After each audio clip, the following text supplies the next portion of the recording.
Once upon a time, there was a very... Welcome to Generation Savage.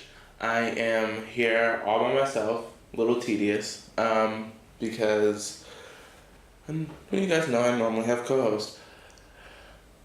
If things go out to plan, hopefully India and Elijah will show up on time, or, well, not on time, but show up on time when they say that they're going to come. So they're saying they're going to come in a little bit, or India, I'm not actually sure exactly who is coming. Kevin, of course, flakes. One thing I want to say is,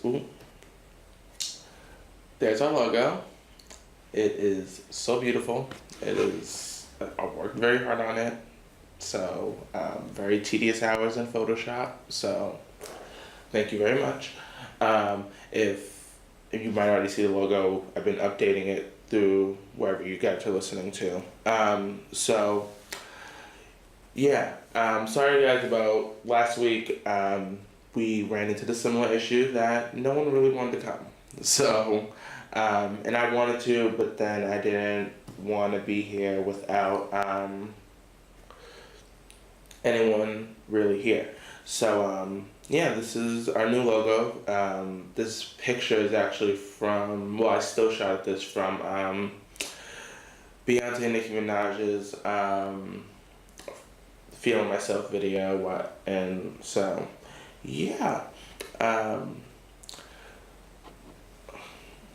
let's get into, we need to think of a name of like the rundown or something like that, right? All right. So, Shonda Rhimes is moving to Netflix. She apparently is kind of done with ABC. She felt like, she's done all she can do there. She has a whole bunch of shows, but she is supporting, she said that she's going to still support those other shows and stuff, which is kind of annoying. I think her Holy Grail baby, a lot of people like her for Grey's Anatomy, but like really where she hit the jackpot at was obviously Scandal. For her to move to Netflix, this is a big step in movement for her to kind of branch out and to reach a whole different type of audience and really explore her writing abilities, and without any filters. TV goes through so many filters and so many things. She really can be as creative as she wants to. So she signed a huge deal with Netflix and stuff. So Disney is moving out of Netflix. So Disney is deciding that they are going to open up their own streaming services, which I was pretty sure they already had a streaming service, but I think they're going to make more of a distinctive streaming service to just bring their demographic. So it's all Disney Pixar stuff, so it's not going to be like the Marvel stuff, but give them time. It might be Marvel and stuff like that will come out. Also with the lead movies like Toy Story 4 and The Incredibles 2 and something else is coming out. So and the Lion King. So I think that's gonna be like their flagship. Like, get this. So this is exclusive on here. Kind of doing like a title thing with like Beyonce and Jay-Z and Lemonade and stuff like that. So I'm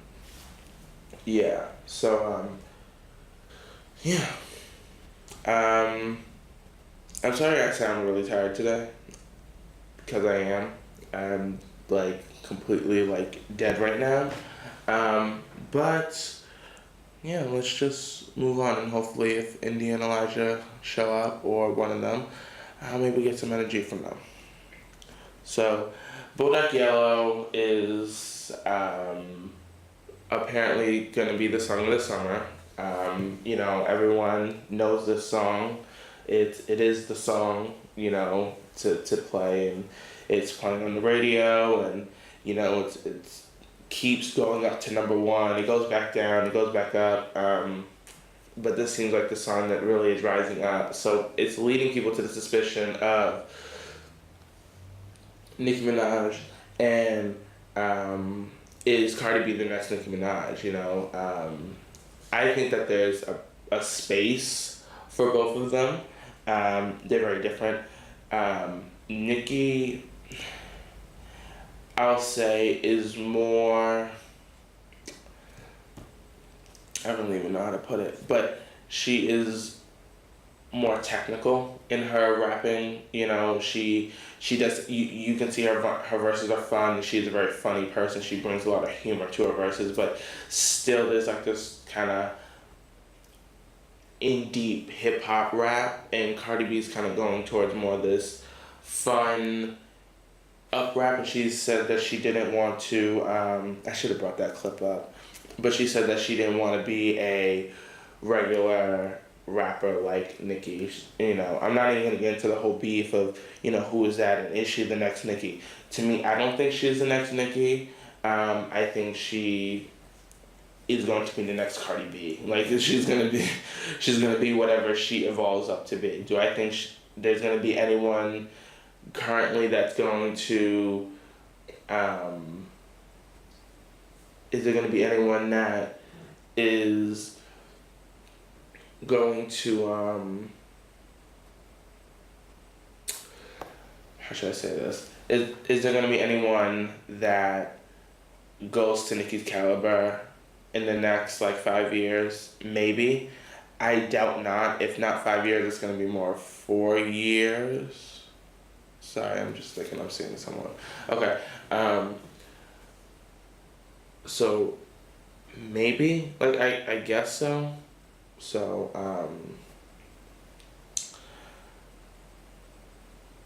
I'm not sure. I think Cardi B has some talent, but you don't need a lot of talent to be who you are, you know? So, yeah. So, Nicki, her throne is not being, tampered with. She's being fine. She is in this place. She's in this place where, she's in this kind of a dry spell area with her career, where there's a lot of new artists coming out. So everyone's kind of pushing her to the side, and putting these other people not up to the forefront, but just giving her more attention, kind of dissing her because there's these new female artists and stuff like that. And you have to give credit where credit's due. If she's been out here doing it for 8 years or whatever, doing what she's been doing and been at the top of the game and stuff, and then there's a couple of new people,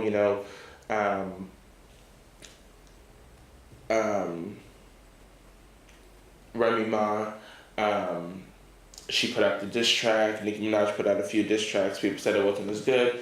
To me, I didn't think it was horrible. To me, as a song, I felt Nicki Minaj put out a better song. I just wish that she would address it in one song and left it alone. But to give the most jabs, it was Sheetha from Remy Ma. So I don't care about who won, who did. To me, that wasn't a rap battle. That wasn't a beef. That wasn't a battle. It wasn't. It failed horribly, and it was to Nicki and it was to Remy. Remy put out another track too fast. Nicki took a little too long to put one out, and it didn't work out properly. And I believe it hit Nicki by surprise. I feel like she's been preparing for this new album, so for her to all of a sudden do this, she doesn't want the attention of her next album to be, she doesn't want the attention to be on that. She wants to keep it focused on her new album, so now she has to think of different marketing, standpoints and stuff like that. So, yeah.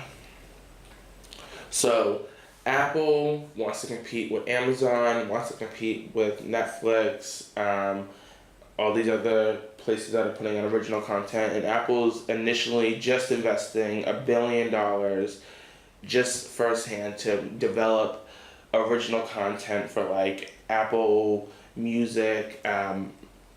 There's rumors that like it's gonna change from Apple Music. It's gonna turn into like Apple Stream. So it's vague, so it can hold a whole bunch of different things underneath its hat. I'm a Tidal person. Tidal's been producing podcast. They just unrolled their podcast in like the 6th week of them doing that. They have some TV shows and stuff that are on there. A lot of music videos. So that's something that is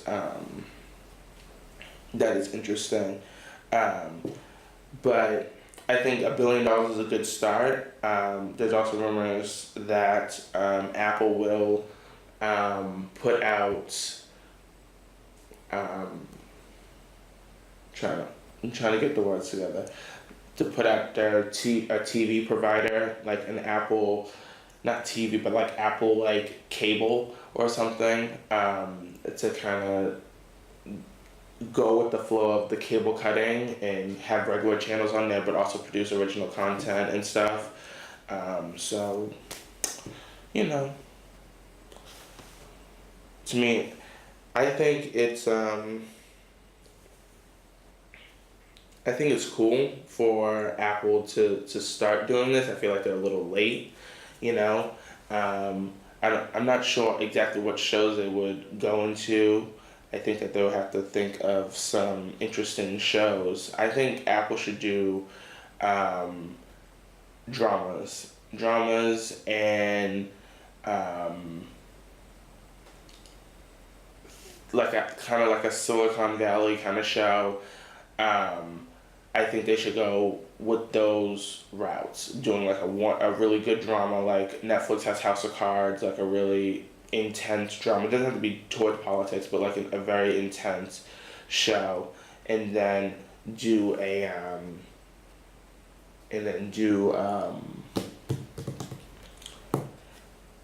like a more fun but has to do with technology show, and then maybe I really want I really want a streaming service to put out a sitcom, like an actual full-fledged sitcom, because I feel like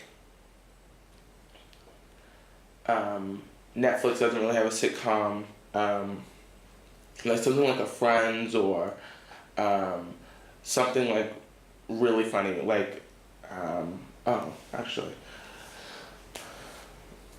just brought it to my attention. So NBC canceled the Carmichael Show, and a lot of people are upset. I'm sorry, I actually don't have an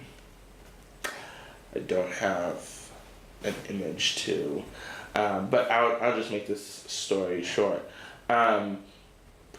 Basically, NBC canceled the show.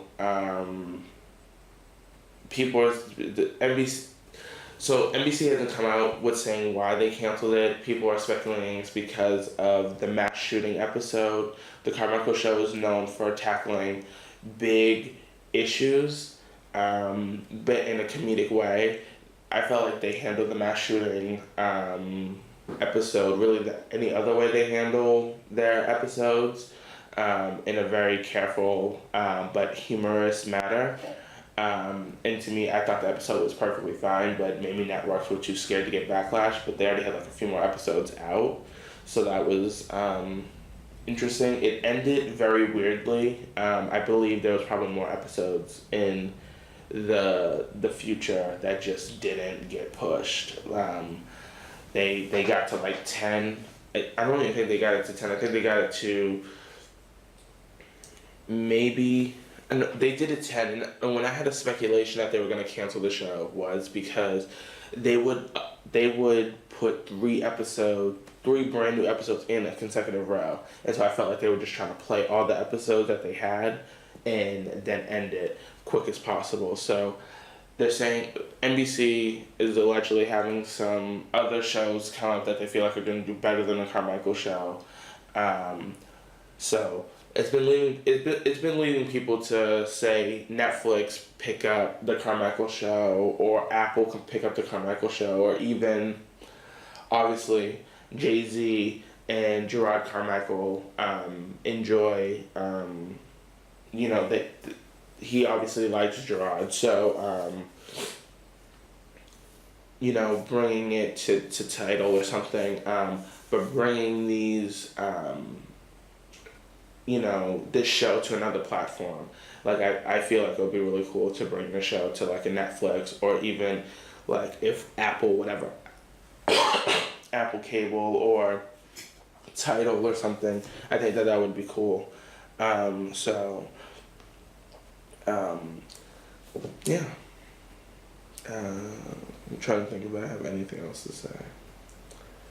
Also, do you guys think that I'm gonna ask you guys? You guys should just sit back and think.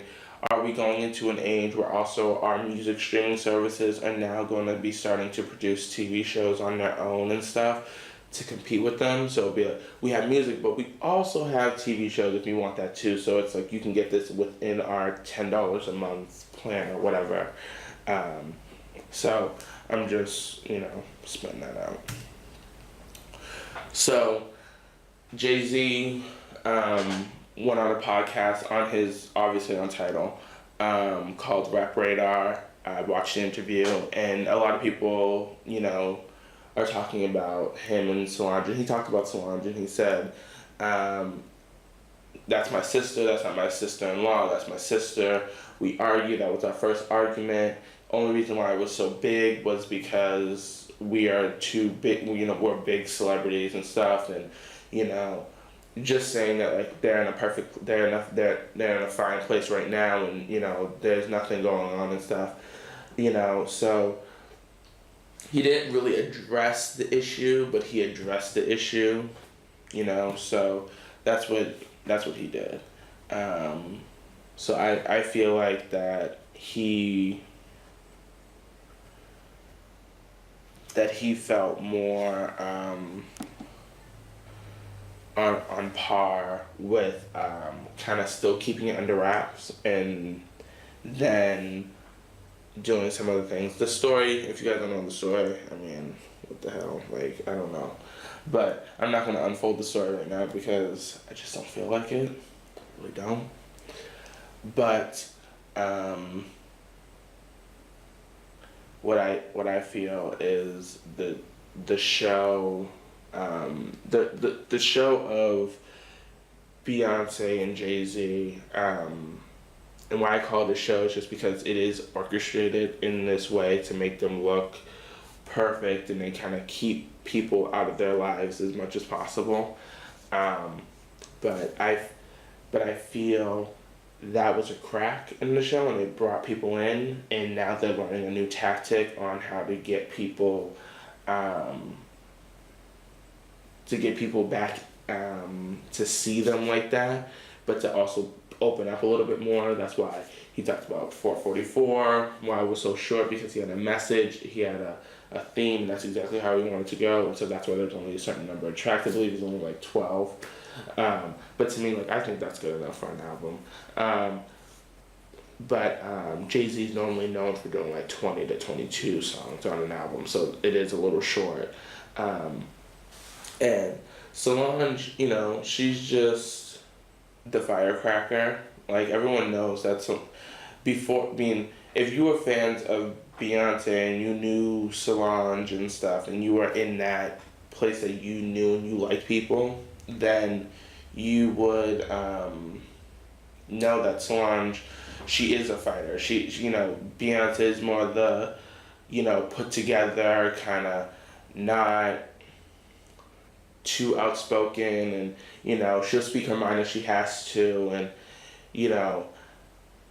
but Solange is always like the one to like just go off. So, and I don't even think she's even that bad of like going off. She just is what it is. So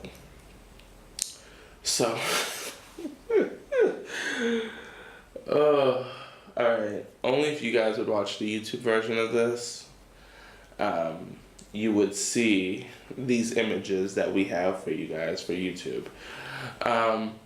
So, so,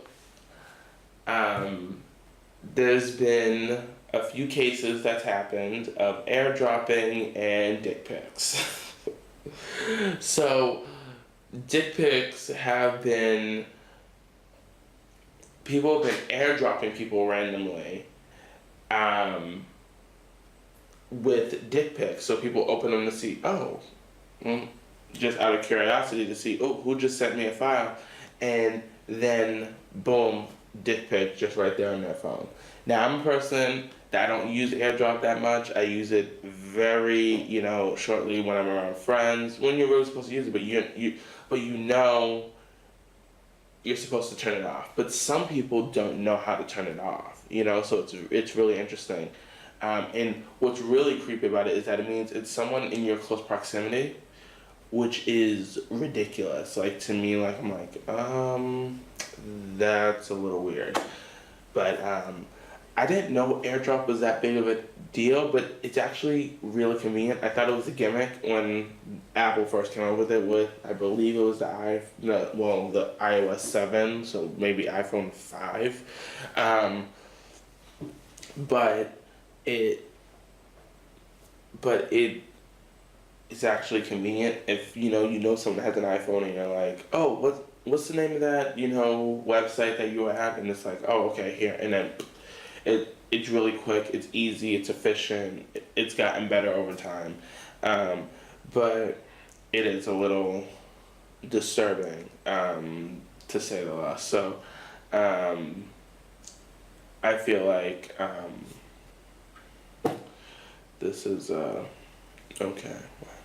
I don't know where our co-hosts are, but we'll figure that out. So, someone else that's dropping into someone else's DMs with messages is Justin Bieber. Justin Bieber saw this picture on Instagram, and he felt like sorry, oh my god. He felt like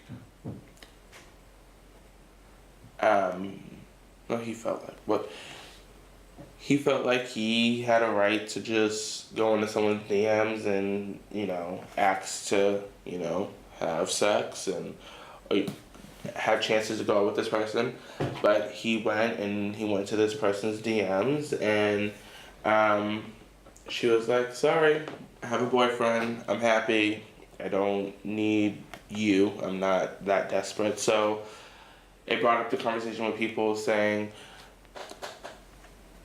do celebrities feel like they have this type of power that they can just kind of sleep with whoever they want and go into anyone's DMs when they want? And I don't think that is fair, but he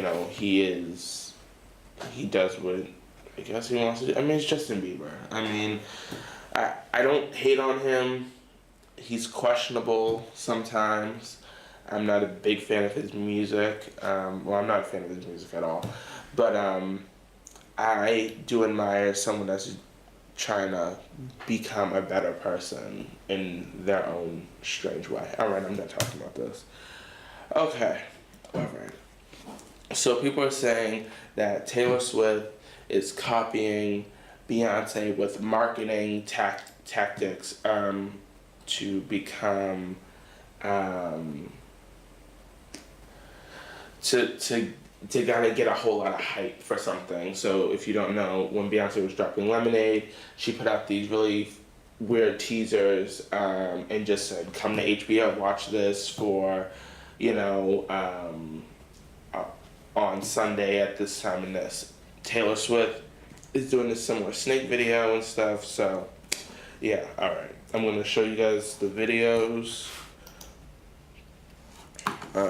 So you guys can see. I'm sorry if I just hit you guys. Alright, hold on. The video is like legit 10 seconds, so it goes by like ridiculously quick. Okay.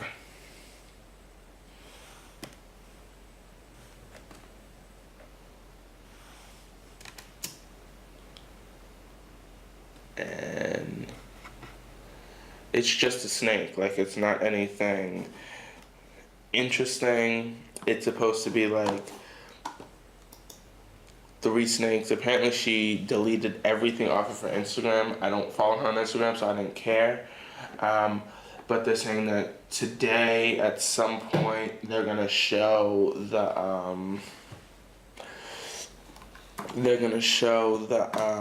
third thing, and it's gonna be like the head of the snake. So I mean, I could, no. But when Beyonce was teasing her her visual album, she put out this.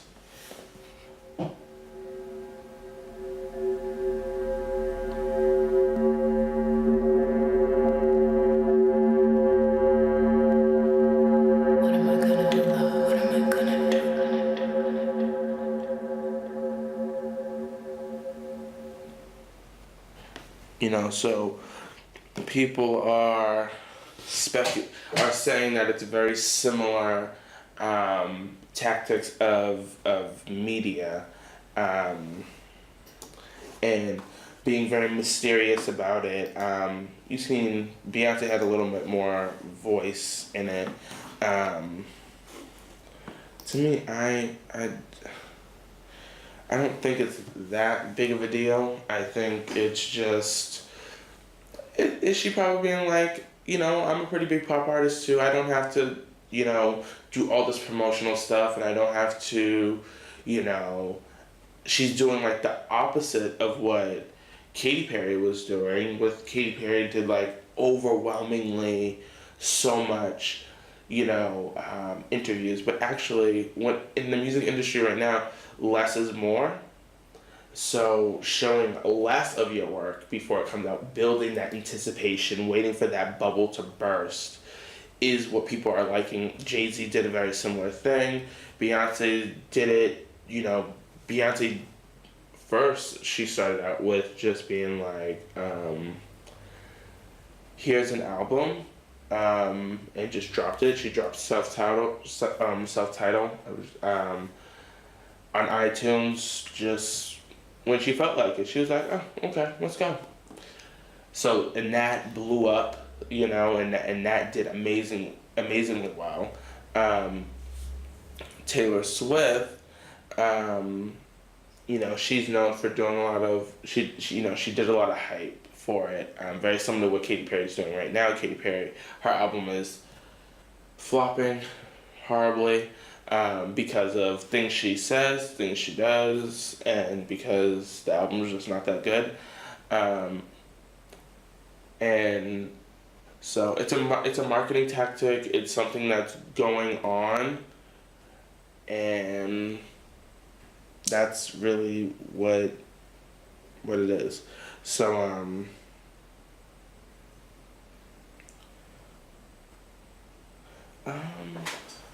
I want to hold.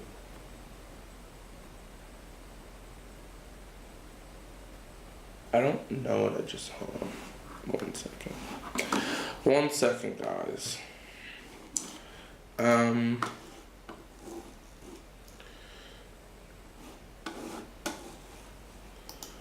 So, I was gonna try to hit you guys with one of my favorite movie quotes, but it might not be working.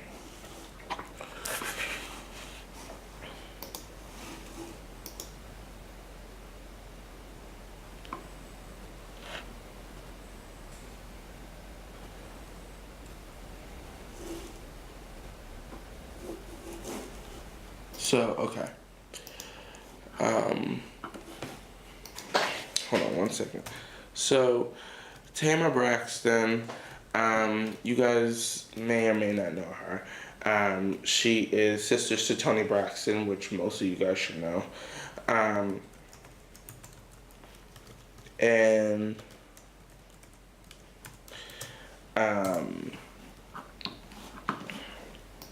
she has been known for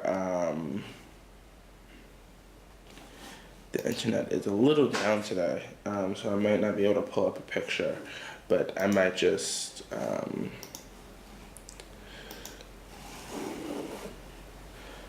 if we can, all right, maybe we'll just wait and we'll see because we're just getting loaded. But Tamara Braxton announced that she is pregnant with twins. She was open that she had a miscarriage. A while ago, she put it on her show, Braxton Family Values. It's like the Black Keep It On with the Kardashians. They're actually way more entertaining than the Kardashians. It's just they don't have the right network to keep them on. And so if you want to go into conspiracy theories, so conspiracy theories about the Keeping Up with the Kardashians and the Braxton Family Values is that the show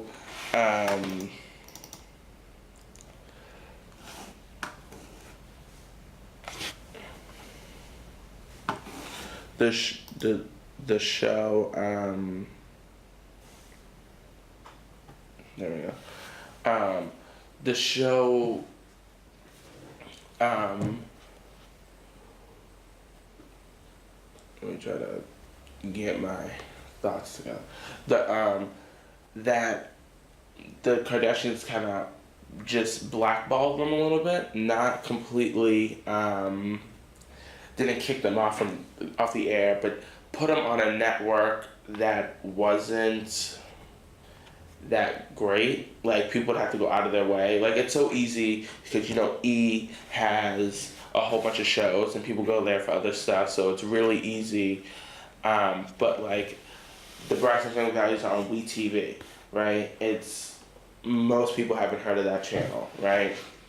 So they have a decent budget on the show, and they get basically the same support if the Kardashians were on, but they are just on a different network, so they don't get the views that the Kardashians will. And why they're blackballing them, because they can see that the Braxtons, they can sing, they have talent, they have other jobs, and they were trying to make sure that someone wouldn't threaten them. Have you really seen a very similar show of the Kardashians on TV? No, because they keep it very on the hush. So actually, we can talk about Life of Kylie. So Life of Kylie is apparently doing horrible in ratings. I don't watch when it premieres because I could care less when it premieres. But the show does decide to the show is declining, is declining in ratings, and the season premiere started out pretty well. People were saying that the show was going to be canceled. The show is not going to cancel. The E is not going to cancel a Kardashian Jenner show. It can be doing horrible, like I Am Kate. That went on for 2 seasons. But China still she might still have a contract with E to do a show. So Rob and China are allegedly still have to find out how to produce a second season for the show. So why people E feels the Kardashians are a gold mine, and they lock them down on that network. They don't let them go anywhere else. Everyone, they're suspecting intense, crazy high ratings for this 10-year anniversary episode on their network. And so that's that's an intense, that's good for the Kardashians, but for Kylie, which they're trying to push as the new and better Kardashian and trying to get her to become popular. Yes, she has a huge social media following, but these are like 60-second videos at a time. There's been networks that have tried to push shows from social media, like vlog style shows, but on TV. There's something about going on YouTube or on your favorite social media site and being with your favorite celebrity right on. So it's something about, it's intimate, it's you enjoy doing that. But it's something different when you go and sit in your living room and you look at your 65-inch TV and you start watching the show. You're like, it doesn't feel the same. It feels now like a really produced show based from, they're on social media, they just pick up their phone and they start, live chatting to the world. You know what I mean? So you have to make people understand why they want to tune in, but they're not marketing that. They're just marketing it as, oh, it's Kylie just and getting to know me. Not everyone wants to get to really know you.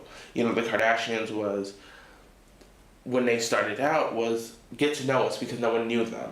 Everyone knows the Kardashians, so that's a horrible marketing standpoint of trying to show them,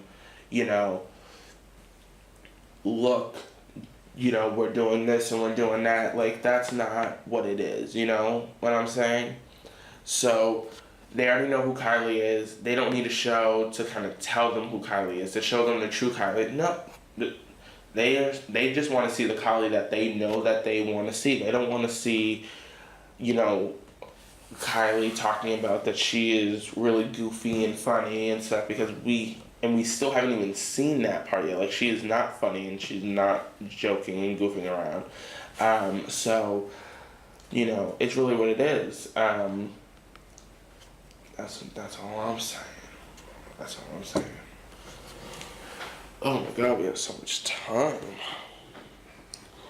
Alright.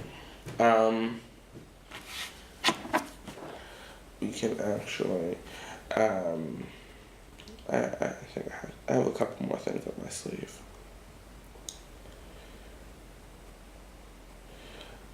Oh, so the Galaxy S8, or the Galaxy Note 8,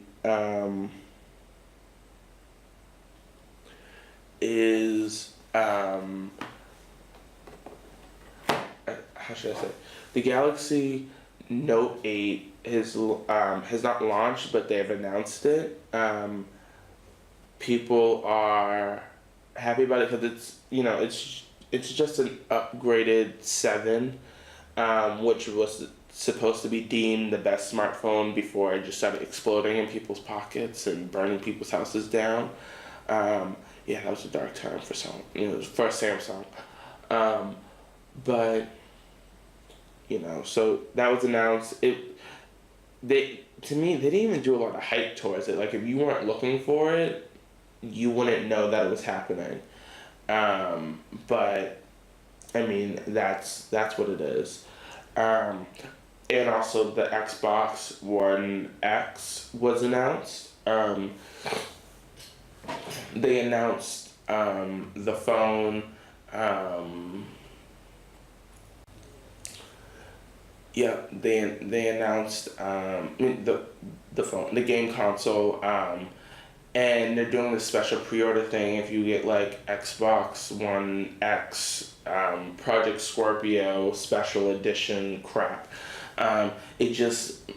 they put some weird texture on it. It's pretty much similar to what they did like with the Day One edition Xbox that came in a black box and had Day One edition on the controller to really just hype up the console and make people kind of get it. And I was surprised that they really went that route of still trying to do all these kind of fun things, like, oh, these are all the controllers we have and this is all the things we have, and it's like, That's not what sell consoles. Like, I mean, it's not shoes. Like that's not the market that people that enjoy, playing video games enjoy. They enjoy playing video games. They, you know, want video games just for video games. They don't want random, you know, they don't want, random, oh, this is a cool controller that you can spend more money on. No, they want to spend $60 on a video game that's really good and can run the system really well. Yes, it is the most powerful console, whatever, but it's too late now. They'll have to wait for the new generation, the new console generation cycle to come through when Xbox whatever comes out, and or even if they do, and the PlayStation 5 comes out, when that new cycle kind of hits ahead, no one is really shopping for a market because they see, I got a PlayStation 4 right now and I really don't need anything else, and I don't really want to spend $400 more for like, there's nothing that's compelling people to buy it. Yes, it's a powerful console, but no one has powerful TV. Like, no one has like 4K TVs and stuff that support all that stuff. An average person basically has a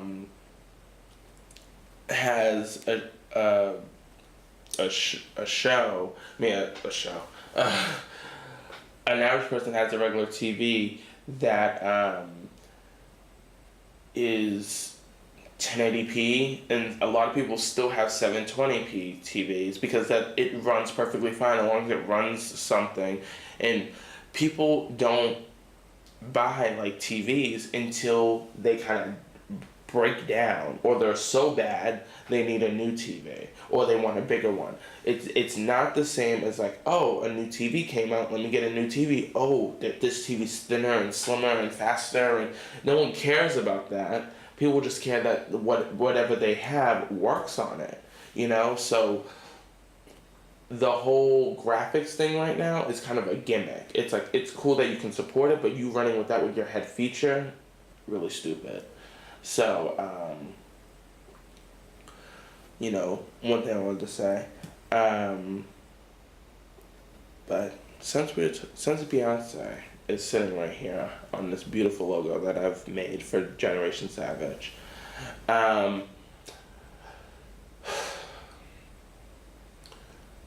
Beyonce and Nicki Minaj, well, no, Beyonce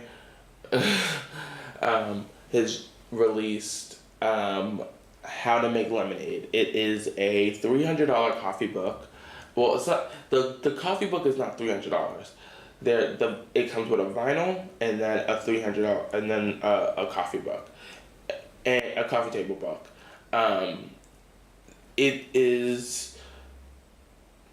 It costs about $300 plus shipping and handling and stuff and taxes.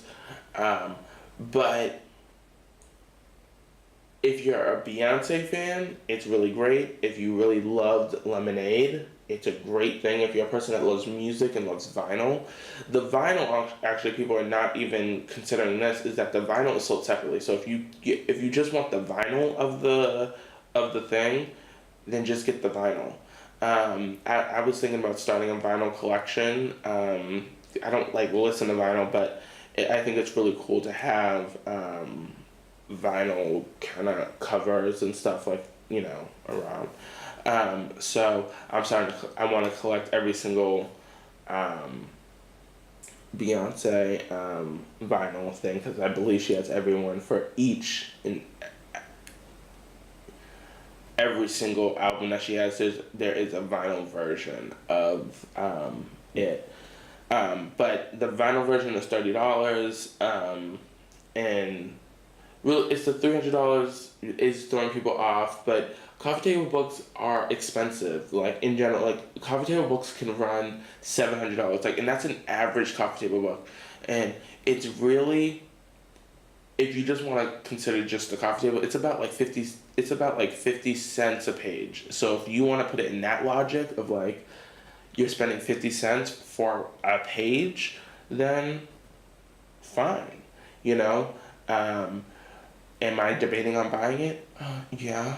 But also, someone's gonna probably scan the book and then I can just look at it.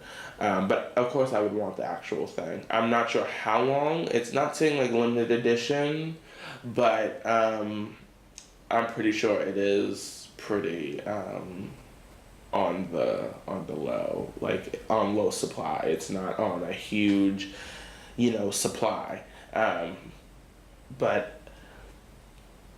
I think it's cool. I feel like that she's using that money for her scholarship program.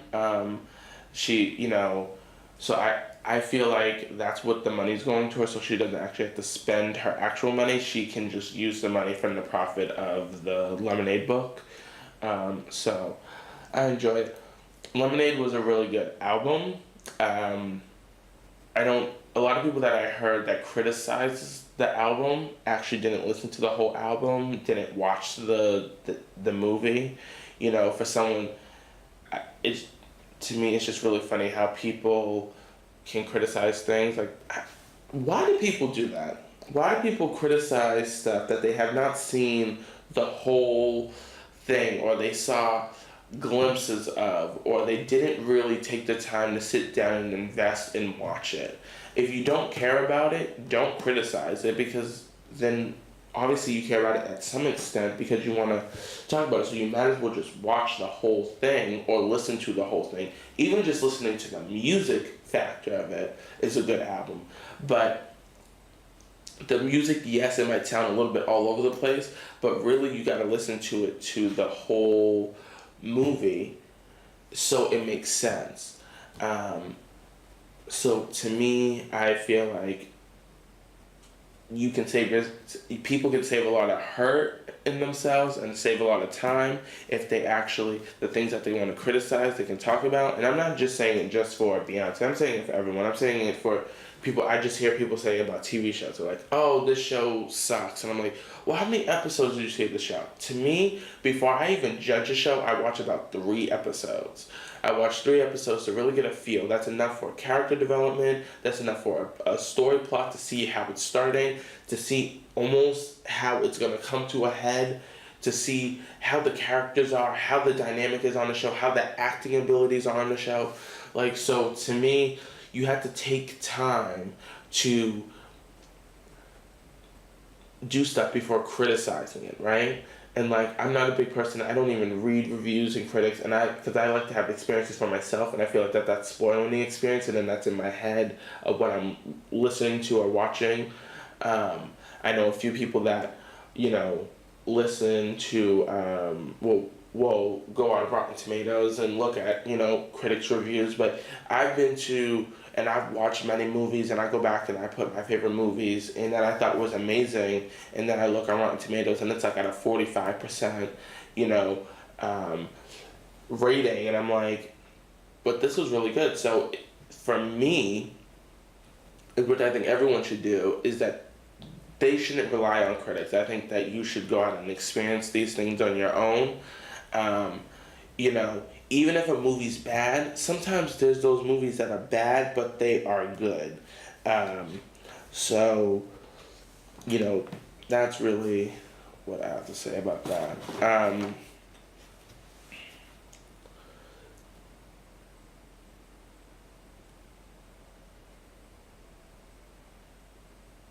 Hold on one second.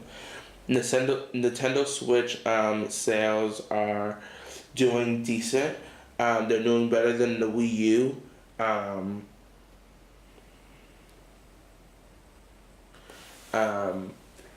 So it was.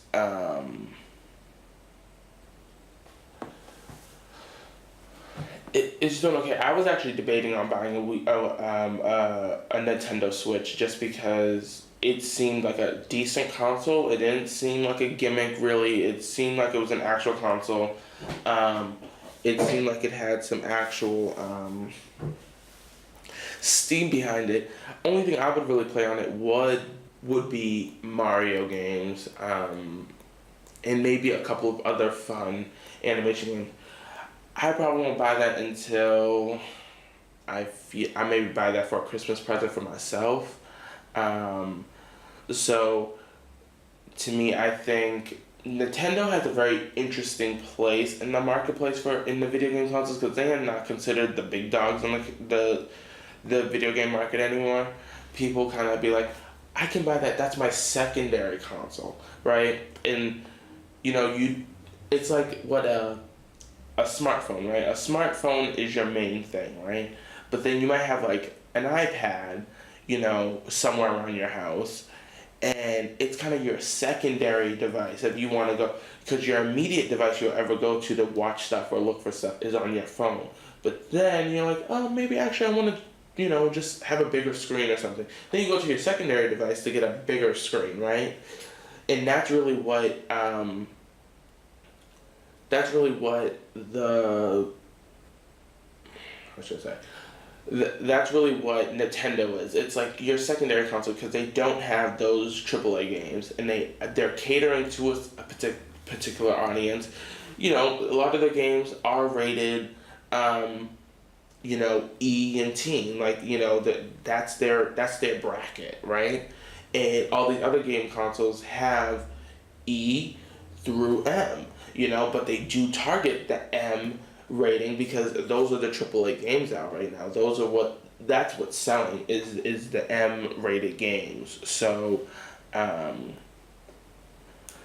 Nintendo, I think they need to just lock down on their market there. The Wii U, why I felt like the Wii U didn't sell well is because it just was too soon. People just liked their Wii. They just, and there was nothing wrong with the people's Wii's. Wii's still are holding up very well. Only thing they had to do was just be like, hey, we can put an HDMI port so it can work on everyone's TVs, now and stuff, and that would be it. And instead of calling it something else, calling it like the Wii HD instead of the Wii U, and no one really bought it. No one cared. Yes, it had a really cool kind of controller, but that's what the Nintendo Switch is. The Nintendo Switch, I was really impressed with. Atari is also coming out with a game system that's supposed to compete with Xbox and PlayStation. Now, they have to be running all AAA games. They cannot just be running. They can't just be running regular kind of fun games. They're gonna have to get those AAA big time games and maybe an exclusive game that's really good, that's rated M, if they want it to sell. It's sad that that's what we're on the market in right now, but that's what it is. There are the people that like consoles, right? And then the console market is divided between Xbox and PlayStation, right? But then there's the console where then the Xbox and PlayStation, they fuse together to fight the battle with PCs and people with PC games, and they go back and forth, and that is something that's frustrating for them because they feel you should just have a console because it'll just make it so much easier. You have a dedicated game, but then there's people that like PC that's like, look, I want to play any game I want to play. I want to do this. I want to do that, and run a PC. But PCs run down really quick. They don't last very long. And if you don't know how to maintain a PC, it will run down fairly quick. So you have to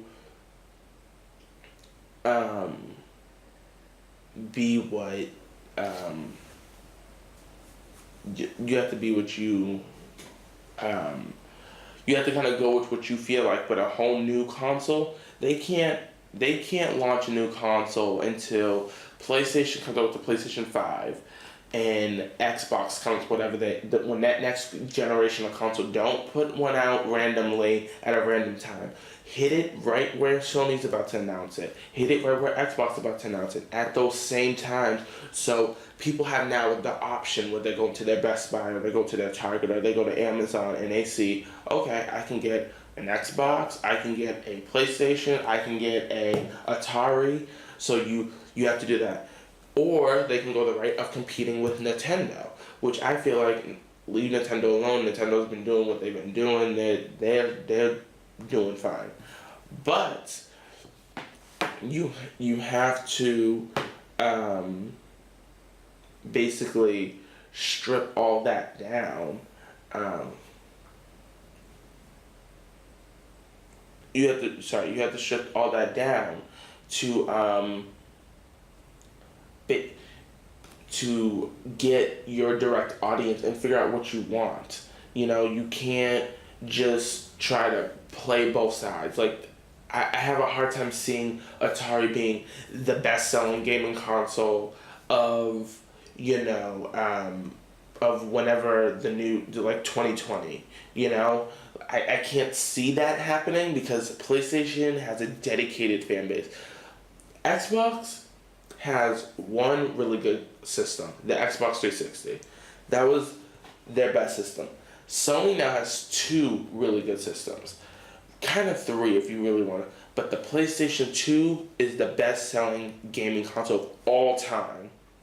People still have those systems still in their house. Then they have the PlayStation 4 is now competing with almost the best selling gaming console. That's the system that almost everyone has. And also 3 did run a really good race with Xbox 360, but Xbox 360 did win with sales. But also, well, not really, because still PlayStation 3 sold more than Xbox. So, yeah. I don't know. I feel like PlayStation is like Apple and Microsoft, and Xbox is not even